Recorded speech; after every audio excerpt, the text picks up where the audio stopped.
évidemment qu'il est susceptible. Il y a de l'argent, c'est le monde de la nuit, il y a plein d'éléments. Mais les choses ont quand même changé.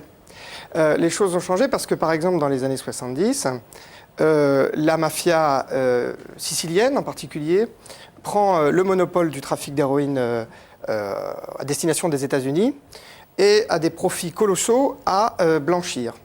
Elle se tourne vers des associés parfois corses, puisqu'ils ont travaillé du temps de la French Connection, qui est démantelée vers 1974. C'est surprenant.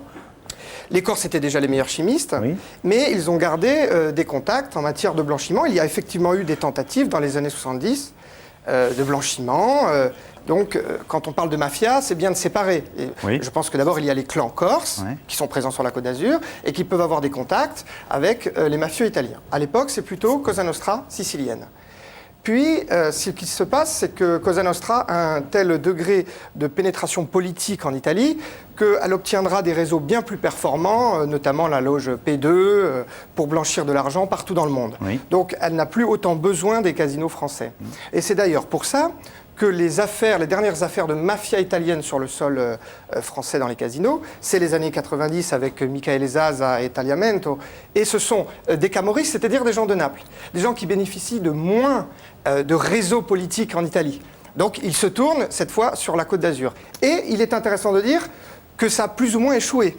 Oui. Les tentatives de rachat de casinos. C'est bien la preuve que d'abord les camorristes sont moins dans le réseau que leurs compatriotes siciliens, et c'est aussi la preuve que la France et son État fort a su se défendre contre certaines infiltrations. Et pardonnez-moi, là, on n'est pas dans le wishful thinking, c'est-à-dire qu'on ne fait pas de la pensée positive pour se rassurer. Vous nous dites, non, ils ont essayé, on en a la preuve, il y a des attaques. Calvi, vous avez un autre secteur qui est en train d'exploser, c'est celui des casinos en ligne. Oui. Et là, on sait depuis longtemps que la mafia a investi dans les casinos en ligne. Alors on va y venir dans un instant, c'est notre prochain reportage. D'ailleurs, ça fait du souci aux croupiers. Mais juste une chose. Oui. Moi, quand je vous écoute ce soir, essayer de nous donner le bilan de santé de ce qu'est l'activité des casinos dans notre pays, oui, j'ai l'impression que vous nous dites, parce que des grands groupes comme Accor, Partouche, on a cité un troisième tour, Barrière ou Tranchant sont là-dedans. En gros, on a des boutiques qui sont tenues et on rentre plus aussi facilement. Voilà. Est-ce que c'est bien ça? Qu'est-ce qui s'est passé? Regardez Las Vegas, c'est la mafia italo-américaine avec des gros éléments de la diaspora juive les plus intelligents qui ont fait de Las Vegas la capitale mondiale du casino. Mais précisément dans les années 70, la lutte de la part des officiels américains contre la mafia italo-américaine enlève un peu Cosa Nostra américaine des casinos de Las Vegas, et on assiste à cette diversification des casinos par des financiers qui font encore plus de restaurants, d'hôtellerie, bien que c'était déjà un peu le cas à Las Vegas, mais c'est encore plus, si vous voulez, de grands complexes où on diversifie, avec l'apparition encore plus de machines à sous, etc. C'est ce qui se passe en France quelques années après.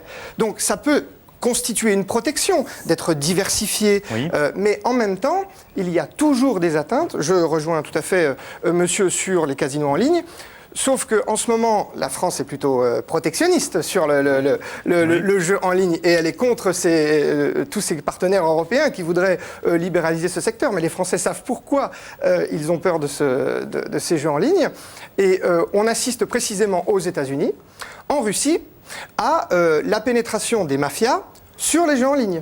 Extorsion, si vous ne payez pas, je vous coupe votre serveur, etc. etc. Des cas russes d'il y a un mois et des cas aux États-Unis. Alors justement, on va en parler d'Internet. On ne sait pas si les casinos ont bonne presse, mais en tout cas, ils continuent d'avoir